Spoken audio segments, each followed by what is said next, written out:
لوی سرانوالی از آغاز بررسی ها درباره ادعاها درباره آزار و اذیت جنسی و لط و کوب احمد ایشچی از سوی جنرال دوستم سخن میزند. سرانوالی مربوطه ما در قسمت از این موضوع حیات توضیح کرده تا چگونگی موضوع را مورد تحقیق و بررسی قرار بده، بر رویت اسناد، شواهد، دلایل و مدارکی که به دسترس ما قرار میگیره. بعد از تحقیقات همه جانبه روی موضوع ما تصمیم قانونی ما را پیرامون از این موضوع اتخاذ خواهیم نمود. در همین حال حزب حق و عدالت در یک نشست خبری از حکومت می‌خواهد تا ادعاهای احمد ایشچی معاون پیشین حزب جنبش را بر جنرال دوستم معاون نخست ریاست جمهوری افغانستان به گونه‌ای جدی و شفاف بررسی نماید.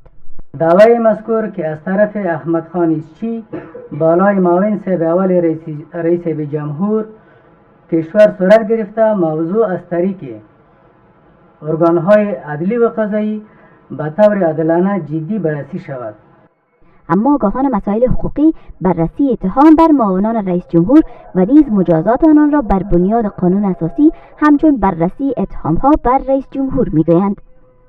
افرادی که بتانند صلاحیت‌های رئیس جمهور را اعمال کرده بتانند، بنابراین پروسیجر محاکماتی اینها عین پروسیجر محاکماتی رئیس جمهور میتونه باشه. احمد ایشچی ادعا میکند که بر روز 5 ماه قوس در میدان بزکشی در شبرغان از سوی جنرال دوستم نخست لط و کوب شد و سپس در خانه آقای دوستم بازداشت شد و مورد آزار و اذیت جنسی قرار گرفت.